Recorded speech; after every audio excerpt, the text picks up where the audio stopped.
बातमी जळगावमधून आहे। जळगावच्या यावल तालुक्यातील मनुदेवी धबधबा पावसामुळे प्रवाहित झालाय।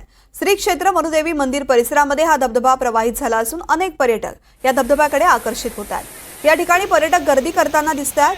मंदिराच्या समोरच धबधबा असल्यामुळे अनेक भाविक सुद्धा या ठिकाणी भेट देतात। पावसामुळे मनुदेवी धबधबा पर्यटकांसाठी आकर्षणाचा केंद्रबिंदू ठरलेला आहे। सातपुड्याच्या पायथ्याशी असलेला मनुदेवी धबधबा प्रवाहित झालेला आहे, त्यामुळे पर्यटक आणि भाविक सुद्धा या ठिकाणी गर्दी करतात। जळगावच्या यावल तालुक्यातील मनुदेवी धबधबा आहे आणि नेहमीच या ठिकाणी पर्यटकांची गर्दी असते।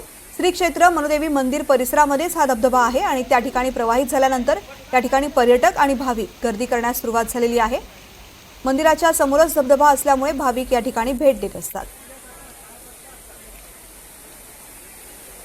जळगाव परिसरामध्ये पावसाने चांगली हजेरी लावलेली आहे, त्यामुळे या ठिकाणी अनेक भागामध्ये अशा पद्धतीने धबधबे प्रवाहित झालेले आहेत। जळगावच्या यावल तालुक्यातील मनुदेवी धबधबा सुद्धा पावसामुळे प्रवाहित झाला।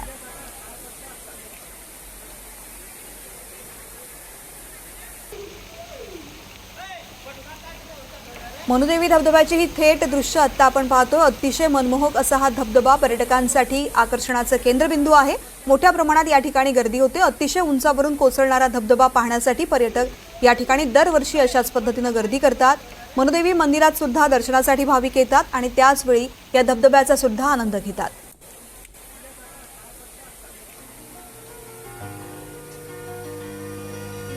सातपुड्याच्या पायथ्याशी असलेला मनुदेवी धबधबा प्रवाहित झालेला आहे। पर्यटक या ठिकाणी गर्दी करण्यास सुरुवात झालेली आहे। भाविक सुद्धा या ठिकाणी दर्शनासाठी येतात आणि त्यावेळेसच निसर्गाच्या या मनमोहक दृश्याचा आनंद सुद्धा घेतात। श्री क्षेत्र मनुदेवी मंदिर परिसरातला हा धबधबा प्रवाहित झाला।